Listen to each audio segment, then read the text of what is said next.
Olá pessoal, tudo bem? Você está em mais uma aula do programa Residência Pedagógica.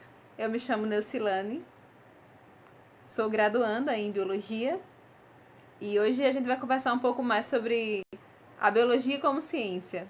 Essa aula nós iremos fazer uma resolução de questões desse tema e ela é uma continuação do vídeo da aula A Biologia como Ciência, ofertada para o segundo ano, que está aqui no nosso canal. Então, se você não viu, recomendo que você veja, porque nesse daqui a gente vai tratar os assuntos de uma forma mais resumida, porque o foco é mais as questões. Então, a gente vai conhecer um pouco mais sobre o método científico. Será que você conhece os métodos primeiros, os métodos principais para o programa de testagem de vacinas? Será que você sabe o que é o método científico? Hein? Não? Então vamos lá. Pessoal, o método científico é uma forma dos biólogos e cientistas testarem e se utilizarem de ferramentas para responder uma pergunta. O método científico, ele é dividido em etapas. Para se ter uma resposta de um determinado evento da natureza, primeiro se faz a observação. Dessa observação você vai criar perguntas, questões, hipóteses. E essas hipóteses precisam ser testadas. E para isso utiliza-se o experimento. O experimento, ele vai gerar mais questionamentos e ele vai trazer as análises daquilo que foi testado, para enfim vir à conclusão. Vou dar um exemplo muito simples assim, só para ilustrar melhor. Digamos que eu quero criar um pé de feijão. E aí eu coloco um vaso na minha cozinha com 10 sementes de feijão. E coloco areia. Ok, espero alguns dias e percebo que não aconteceu nada. Daí eu lembro que eu não coloquei água. Que as sementes dependem da água. Então, o meu experimento não, né? A minha tentativa de cultivo de uma planta falhou. Daí eu faço outra vez a plantação do feijão, só que agora em 2 vasos. Estou representando aqui nessa imagem, né, pra gente ver melhor.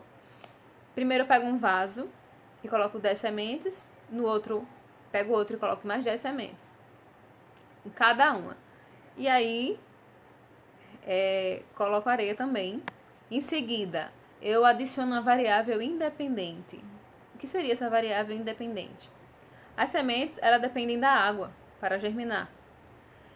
Essa água é uma das variáveis independentes que eu estou adicionando. Elas também, a semente, dependem do solo, não é verdade? E aí, eu coloco água em apenas um vaso. Digamos que eu coloquei em apenas um vaso. Esse vaso que eu adicionei a água, ele é o grupo experimental, porque ele é diferente do primeiro vaso que eu tinha plantado as sementes, onde não tinha acontecido nada. Então, eu vou ter o grupo experimental, onde eu fiz uma coisa diferente, eu estou experimentando, e o grupo de controle, o qual vai me servir de base e referência para eu comparar no futuro os meus resultados. E aí eu percebo que depois de alguns dias, hipoteticamente, 9 das 10 sementes brotaram. E no vaso que eu coloquei água, e no outro vaso nenhuma brotou. Então, eu acabei de testar a minha hipótese de que faltava água e era isso que ia fazer eu germinar. Foi exatamente isso, né? No sistema de testagem de vacinas para vacinação, antes mesmo de se vacinar uma população, tem uma série de testes. Os testes, basicamente, eles vão funcionar primeiramente assim. Primeiro seleciona-se uma população. Aqui nós temos um exemplo, né? A população todinha é essa daqui, esses bonequinhos. E 20 pessoas dessa população, elas são os voluntários, que se voluntariaram ao estudo da vacina, né? E das 20, 10 vão receber o tratamento com o vírus atenuado e 10 vão receber o tratamento com um placebo. Placebo como assim? O placebo é uma substância que ela não tem nenhuma finalidade terapêutica, mas o paciente ou o voluntário ele não sabe. Então ele vai estar tomando achando que realmente tem um vírus. Então os voluntários vão ser selecionados para tomar essa vacinação e eles não vão saber. Será que eu sou do grupo experimental ou será que eu sou do grupo controle? Em seguida, os voluntários todos são vacinados e parte da população passa a ser a base para a comparação, ou seja, o grupo de comparação e o outro passa a ser o grupo experimental, certo?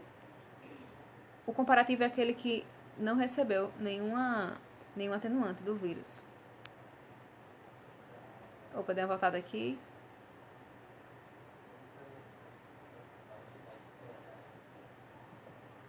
Certo. Continuando, né? Depois de dias, observa-se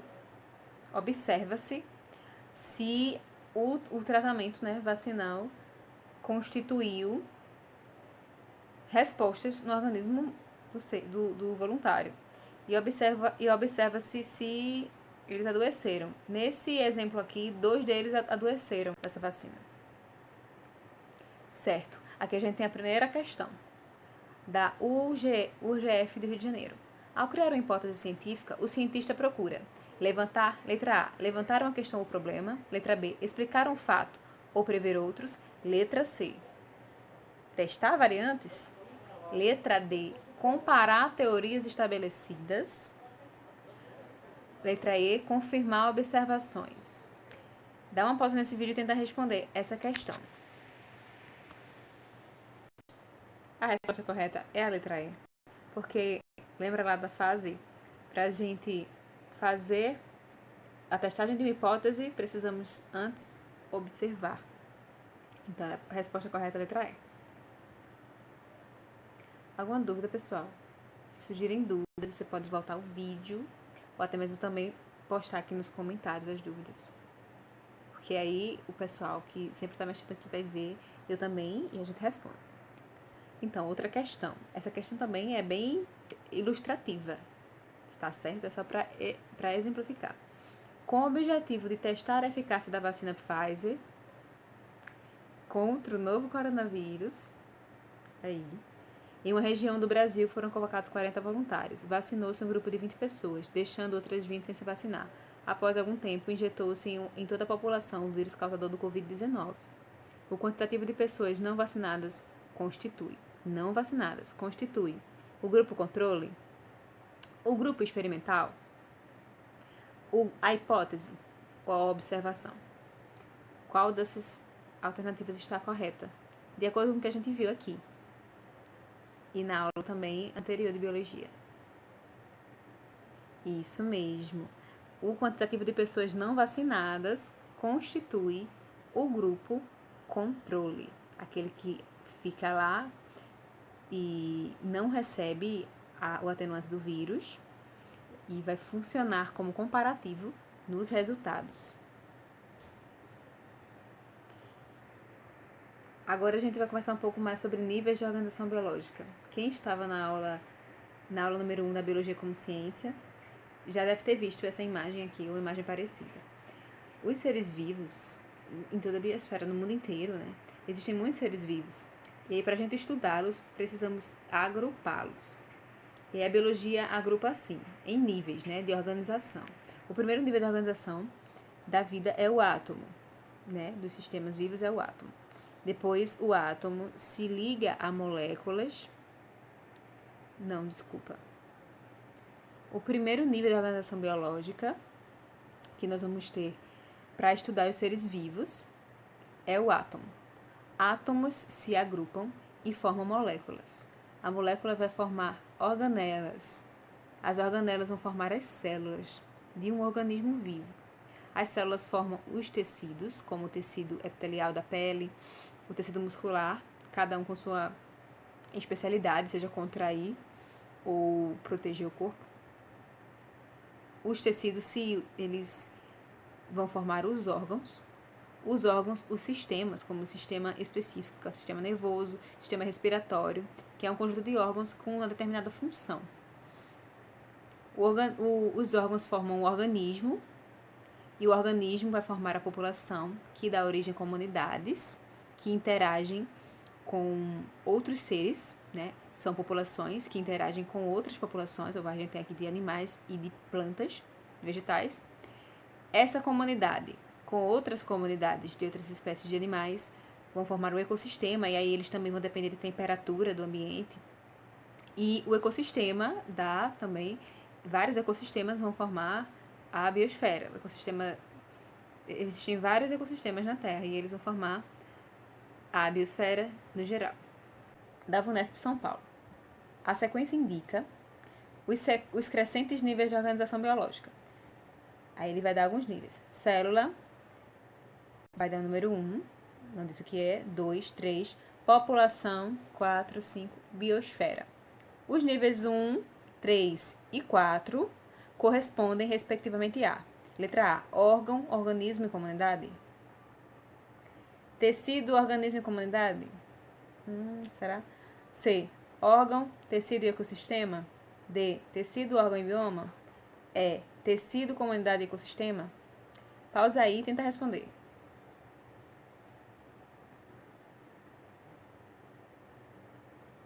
Pausou, né?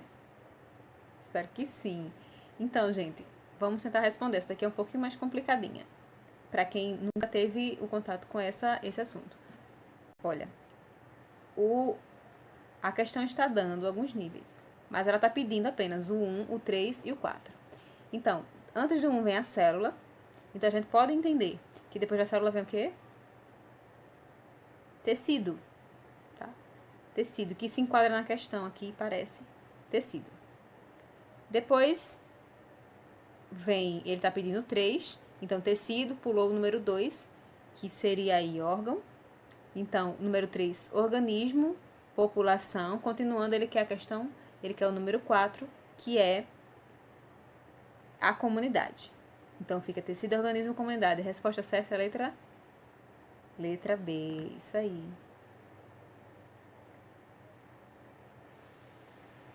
Questão aqui da UFPB, nossa faculdade paraibana.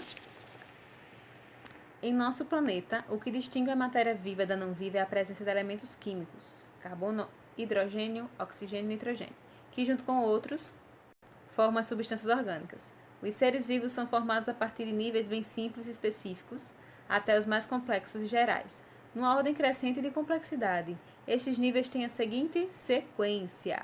Preste atenção.